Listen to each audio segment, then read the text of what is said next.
Okay, so good day everyone. So today I'm going to teach you how are you going to answer or find the answers in mean, median mode and standard deviation of group data. So here are the example or here is one of the examples that you will answer during your activity, quiz and pre-final exam. Okay? So this one is very important for you to know because this will make your score or your grade higher for finals.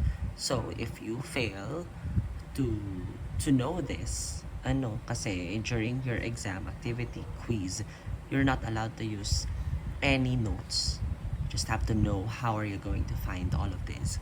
Especially the BSHM 1E and 1F, since I haven't met you and we haven't discussed this one yet. We just rely on the video that has somehow have different uh, values. So kailangan malaman nyo at maintindihan nyo po ito. So kung hindi nyo po ito papanoorin ng buo at hindi nyo po ito aaralin, magfe-fail po kayo sa activity, sa quiz at saka sa exam. If you had a hard time answering the questions or the previous activity and quiz, this will be your time. Para mabawi yung score kung sa tingin nyo po ay nagkamali kayo at nakulangan kayo ng time. This will only take you like few minutes, less than 30 minutes to answer if you know what to do. But if you don't know what to do, even 1 hour will not be enough for you to answer one table. Please be reminded that during your pre-finals, your quiz and activity, you will answer 3 tables. So you will complete 3 tables in 1.5 hours. So if you don't know what to do, 1 hour is not enough for 1 table and you have 3. So please take note of that. Okay, let's start. So the first thing that you have to identify is the I. In identifying the I stands for the class interval. We all know that class interval is the number of scores in each classes. There is somehow a better way to find the class interval, which is just subtracting the first two lower limits, 39 minus 27. 39 minus 27. So therefore, the value of I is 12. Okay, next, identify N. N is the summation of all the frequencies. Again, in addition, especially if there are too many digits in each number, so you have to double or triple check. So, the givens are 3 plus 7 plus 19 plus 12 plus 8. So, 49 po ang N natin. Ano ba yan ang ingay ni Yasi? Let's try again. 3 plus 7 plus 19 plus 12 plus 8. So 49. I'm correct. Next, X is 4. Sandali nga lang. Okay, let's continue. So to find X is the midpoint of each classes. So to find the midpoint or yung gitnang score ng classes, you have to add the two limits, the lower limit and then the upper limit, and then divide it by 2. So just simply 27 plus 38 then divide by 2. So the answer is 32.5. So 32.5. Next, 39 plus 50. 89 divided by 2, 44.5. Now, to have an answer easier, para mas mabilis natin tong masagutan, to answer this in an easier way, just simply add the same interval. So, since ang interval po natin ay 12, edi mag-add na lang tayo ng 12 for the rest. So, that will be 44.5 plus 12. So, the following one is 56.5 and then plus 12 again, 68.5 And then plus 12 again, 80.5. Again, reminder ha, yung interval dito, or sorry, yung interval sa classes, dapat kaparehas ng sa class mark or yung X or yung midpoint. Ano po? So, 32.5 ang midpoint ng 27 to 38. 44.5 ang midpoint ng 39 and to 50. So, and then so on and so forth. Next, to find the fx, ano po? We just need to multiply f and x. So, that will be 3 times 32.5. The answer, 97.5. Next, 7 times 44.5. The answer, 311.5. Next, 56.5 times 19. So the answer is 1073.5. Next, 12 times 68.5. The answer, 822. Next, 8 times 80.5. The answer is 644. Ano? So when we are multiplying f and x, no need for you to double check. But it's up to you if you're going to double check it or not. But the most important thing in double checking and triple checking is for the sum, because dito tayo may mas possibility na magkamali, especially if we're using calculator.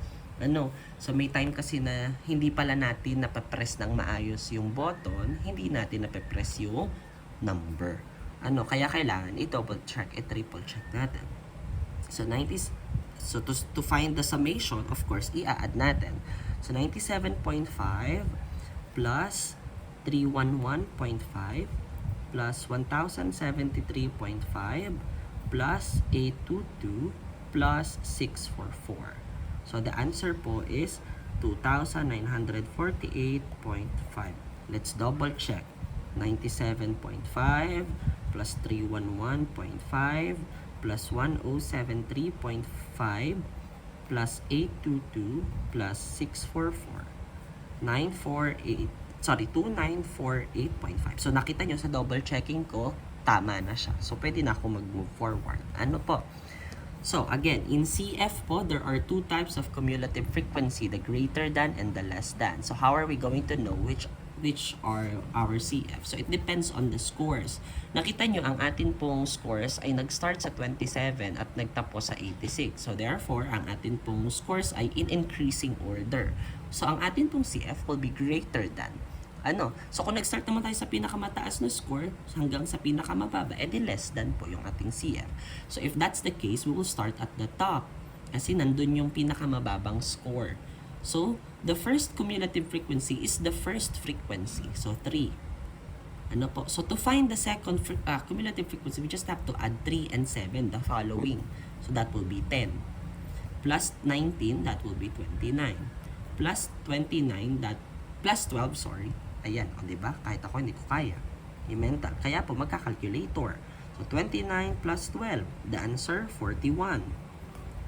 Plus 8, 49. So, how will you know if your cumulative frequency is correct? If your last cumulative frequency and your n is the same. Meaning, that's correct. Ano po? Next, LB. The LB is the lower boundaries. So to find the LB, we just need to subtract all of our lower limits by 0.5. So that will be 27 minus 0.5. The answer, 26.5. Next, 39 minus 0.5, 38.5. Next, 51 minus 0.5. The answer is 50.5. Next, 63 minus 0.5. The answer is 62.5. Next, 75 minus 0.5. The answer is 74.5. So after po the LB, so you will stop for a while or you will pause for a while because as you can see, you need to have mean. X bar. So dito din po. So kailangan may mean po muna tayo. That's why we will move forward in answering the mean first. So mean, to find the mean, you just have to divide the summation of fx and n. So the summation of fx, substitute lang po, is 2,948.5. Ano po? And then divide it by 49. So the answer is 2948.5 divide 49 is 60.17. 60.17. How will you know if your answer is correct? Tignan nyo po yung range ng scores ninyo. 27 to 86. So meaning, pasok po yung 60.17. Ano, kasi malalaman po natin that our answers are wrong, especially in mean, median, and mode, if hindi po siya pasok dito sa range natin. Dapat ang sagot natin sa mean, sa median, at sa mode is somehow nandito sa loob ng scores. Ano, kapag ang naging sagot natin sa mean ay, let's say for example, ay 87, so therefore may mali sa ating solution. Ano po? Or kaya naman lower than 27, edi may mali. Ano? Kasi kailangan yung mean po nasa loob ng range ng scores. Ano? Next. Median. Okay. We all know that median is the middle. Ano? Middle value, middle score in an arranged scores. Ano po? So, the first thing that you have to identify is LB, the lower boundaries. But as you can see, there are several lower boundaries here. How will you identify which one you're going to use? Ano po? So, in identifying the lower boundaries of median class, you have to divide n by 2. Ano po? So,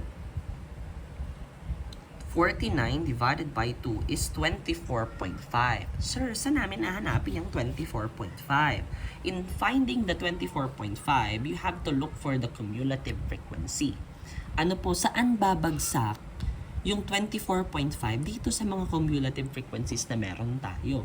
Ano ba yung ibig sabihin yung cumulative frequencies? Ibig sabihin po niyan yung 1 up to 3 scores nandito sa first class. 4th up to 10th score nandito. 11th to 29th nandito. 30th up to 41st nandito. Then 42nd up to 49th nandito. Saan po babagsak yung pang 24.5?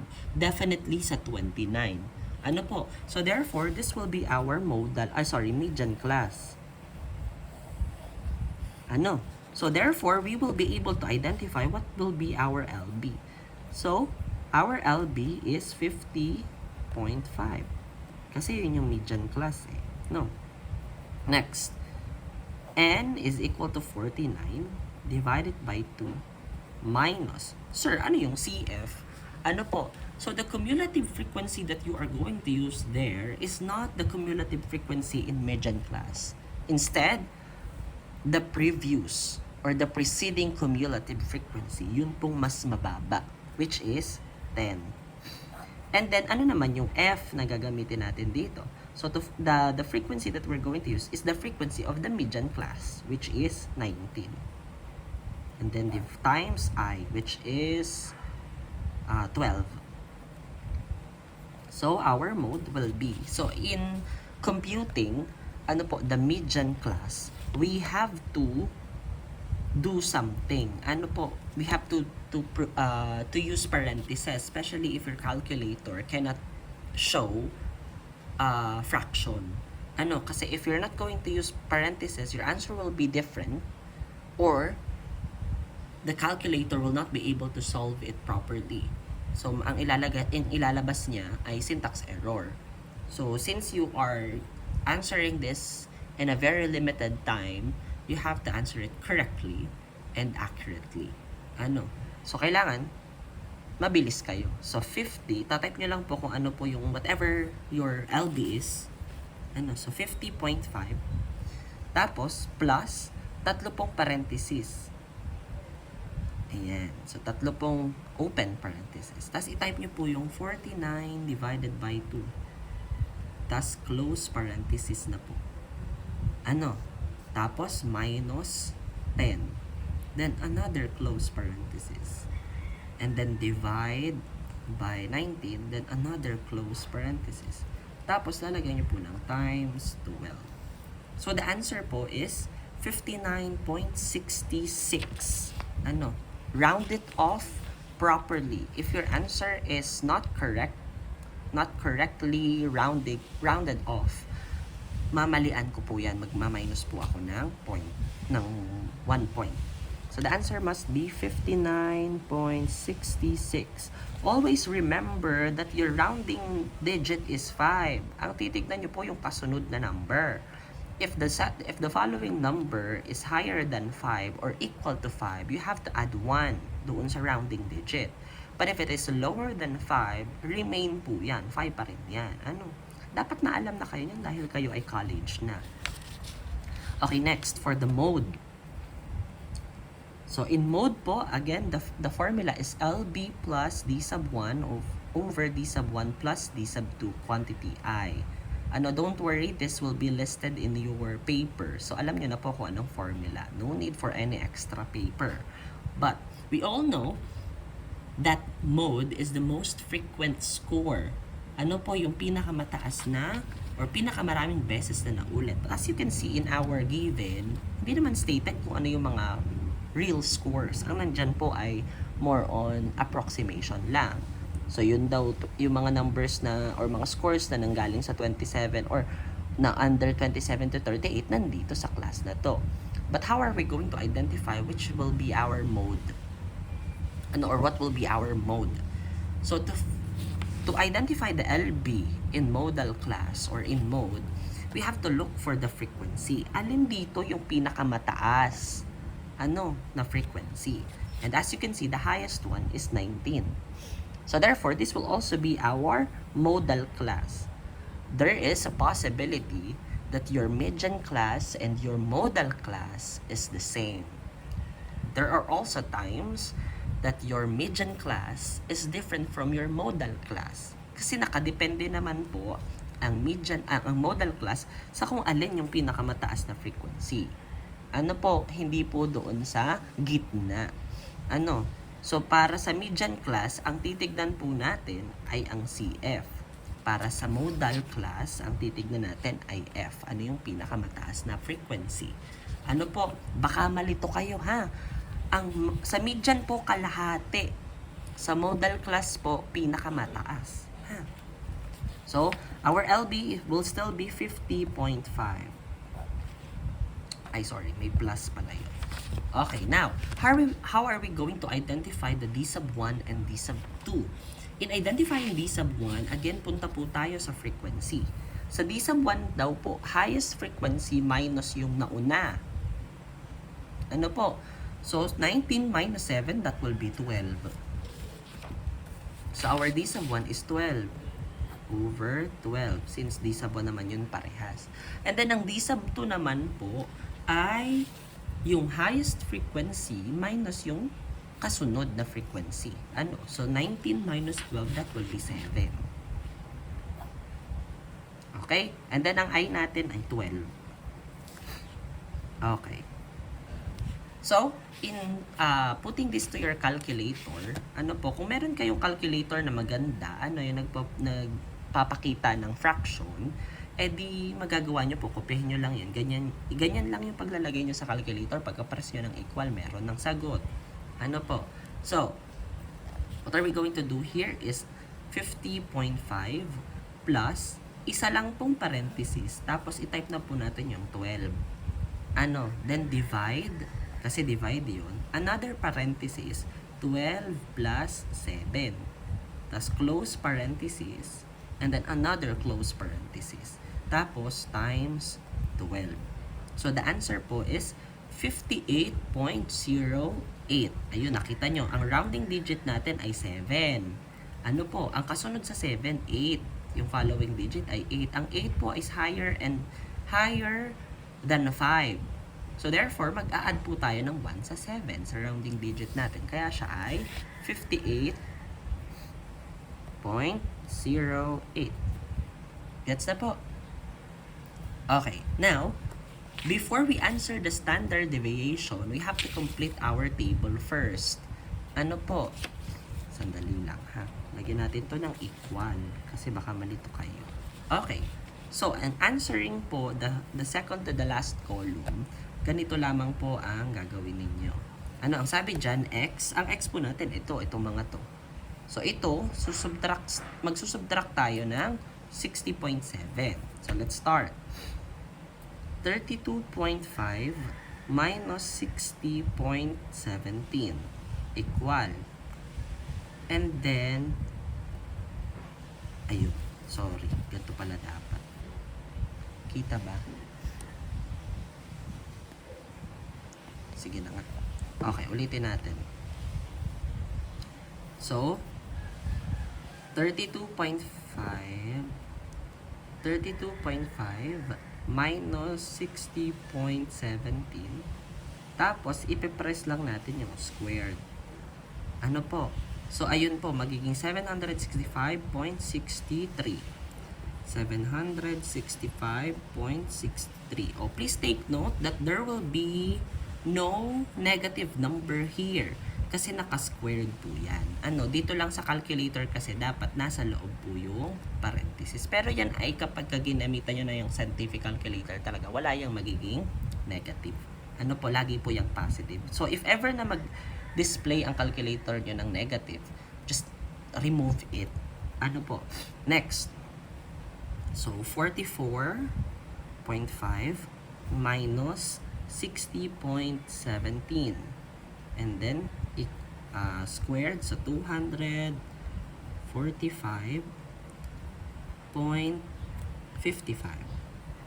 Ano po? Next. 56.5 minus 60.17. Then, squared. So, the answer is 13.47. Next. Baka hindi nyo na makita. 68.5 minus 60.17 and then square. So, the answer is 69.39. Next. 80.5. 80.5 minus 60.70. Then squared. The answer is 413.31. Ano po? Ayan, 31 po yan. Okay, next. So, we are complete with the second to the last table. How are we going to compute for the last table? Ang gagawin nyo lang po, imumultiply nyo lang daw po yung f at yung x minus mean quantity squared. So, meaning f and ito. Ano po? So, let's start. 3 times 765.63. So, 2,296.89. Next, 7 times 245.55. The answer, 1718.85. Next, 19 times 13.47. The answer, 255.93. Next, 12 times 69.39. The answer, 832.68. Next, 8 times 413.31. The answer is 3,306.48. Then, after po natin makuha to, kailangan po nating i-add. Ito, pwede tayo dito talaga, nagdo-double check tayo. Ano? So, 2296.89 plus 1718.85 plus 255.93 plus 832.68 plus 3306.48. So, the answer po is 800 or 8,410.83. I-double check po natin. 2296.89 plus 1718.85 plus 255.93 plus 832.68 plus 3306.48. So, the answer is 8410.83. So, my answer is correct na. Ano? So, in answering the standard deviation, substitute lang po natin. Ang summation po ng f times x minus mean quantity squared is 8,410.83 over n, which is 49 minus 1. So, s will be equal to, pwede po na ang gawin ninyo ay i-divide nyo po muna. Ito naman kasi pwede na tong 48 na pag tinype nyo sa calculator. So, 8,410.83 divided by 48. Tapos, yung sagot po, edi square root. Saan makikita yung answer? Kasi meron...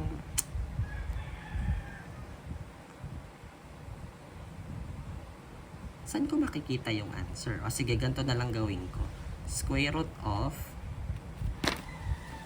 8,410.83 divide 49. So, the answer is 13.10. Okay? So, that is how you are going to answer it. Ano po? So, ulitin po natin, ha? So, the first thing that you have to do is to identify I. To find I, you just have to subtract the two lower limits, yung magkasunod. Then, to find n, kailangan po i-add natin to lahat. And then, to find x, the midpoint, i-add po natin itong dalawa, 27 and 28, and then divide it by 2. Pag nakuha na natin yung first midpoint or first x, mag-add na lang po tayo ng 12 or ng I, kung ano man yung I natin. Para mabilis tayo pagkuha. Next, to find fx, we just have to multiply f and x. So, 3 times 32.5, 97.5. 7 times 44.5, 311.5, and then so on and so forth. Next, to find the cumulative frequency, first identify if it is greater than or less than. Paano natin makukuha kung greater than or less than? Nakabase po tayo sa ating scores. So, kung nakikita nyo, pataas po yung ating score from 27 to 86. So, pataas siya. So, greater than. So, mag-start tayo sa taas. So, 3, the first frequency. To find the second one, 3 plus 7, that will be 10. 10 plus 19, that will be 29. 29 plus 12, 41. 41 plus 8, 49. To check if your answer is correct, you have to make sure that the last cumulative frequency is the same with your n. Next, to find LB, kailangan lang po nating mag-minus ng 0.5 sa lahat po ng lower limits. So, 27 minus 0.5 is 26.5. 39 minus 0.5 is 38.5. 51 minus 0.5 is 50.5. 63 minus 0.5 is 62.5. 75 minus 0.5 is 74.5. After pong makuha natin ng LB, mag-pause po muna tayo. Huwag muna natin sagutan yung second and last column. Second to the last and last column. We have to find first the mean, median, and mode. To find the mean, you just have to substitute the summation of fx, which is 2,948.5. Ito po siya. Divided by n, which is 49. And then press 2948.5 divided by 49. The answer will be 60.17. Always make sure that your answer is expressed in 2 decimal places rounded off. Next, median. To identify the given in median, the LB first will be your first thing to find. So, para mahanap natin kung ano yung LB, tingnan natin ang n. We have to divide n by 2. So, after po nating mahanap yung half in this given will be 24.5. Tingin po tayo sa cumulative frequency. Saan kaya babagsak ang 24.5? It should be greater than but not less than. So, bakit bawal ang 10? Because it's less than. Kaya sa 29 po tayo. So, therefore, this will be our median class.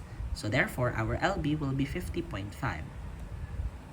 Plus n, which is 49, divided by 2, minus CF. To find the CF, yun po yung naunang cumulative frequency sa median class. Kaya kailangan maganda din na binibilugan natin siya. Para makita natin kung ano yung nasa taas ng median class. Or sorry, nasa taas ng cumulative frequency ng median class, which is 10. Kaya siya 10. Over 19, ang F po natin, F is the frequency of the median class. Ano po? And then times 12. Pressing it to your calculator, so itatype nyo lang 50.5 plus tatlo pong open parenthesis, 49 divided by 2, another close parenthesis, minus 10, then close parenthesis, divided by 19, then close parenthesis, times 12. Ano po? Then press equal. Next, for our mode, so identify first the LB. To identify LB, we have to know which is the highest frequency. So ano daw po yung highest frequency natin? The highest frequency is 19. So therefore, this will also be our modal class. Our median class is our modal class. It happens, but not all the time. So therefore, our LB is 50.5 as well.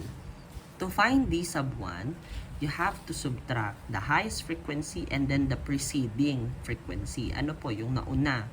Tapos to find D sub 2, you have to subtract naman the highest frequency and the succeeding frequency, yung sumunod. Ano po? So to press this one to your calculator, it's 50.5 plus parenthesis 12 divided by, then close, open parenthesis, then 12 plus 7, then close, then times 12. Then the answer will be 58.08. Next.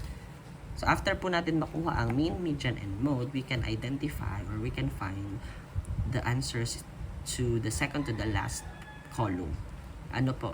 So to answer this, or to find the answers in this second column, or second to the last column, we have to subtract x by mean and then square it. So 32.5 minus 60.17 and then square the answer. The answer will be 765.63. And then find the rest. And then to find this, the last column, we have to multiply f and x minus mean squared. So ito po yung dalawa. Yan, ito. 3 times 765.63, 7 times 245.55, and so on and so forth. Ayan po. Ano po? And then after po niyan, ay i-add lang po natin lahat to find the summation. Just make sure that you double check and triple check. Pag sa double check, magkaiba yung sinulat mo sa sagot mo na nakita sa calculator, i-triple check mo siya. So next, makukuha na po natin yung standard deviation. So substitute the summation of f times x minus mean, which is this one, divided by n minus 1, 49 minus 1. And then just press this to your calculator, square root, then parenthesis, 8410.83 over 49 minus 1, which is 48, then close parenthesis para hindi siya mag-syntax error. Then the final answer will be 13.10. Are we clear? Okay. Magbibigay po ako ng example, ng sasagutan ninyo. I-include ko siya sa post. Tapos, pwede nyo po siyang sagutan. So, bago nyo, and then also, I will include the answer para to check. Ngayon, kung tatama rin kayong mag-practice, edi bahala kayo. Pero I gave you a video, a seat work, and the answer to counter-check if your answers are correct. So, bahala na kayo kung paano nyo to re-reviewin. Again, tomorrow and on Tuesday, for those who will be scheduled on Tuesday, make sure that you are prepared. Para po mataas ang grades. Okay? So, if you have questions, you may ask me. You may comment to my post. Okay? So, that's it. Thank you.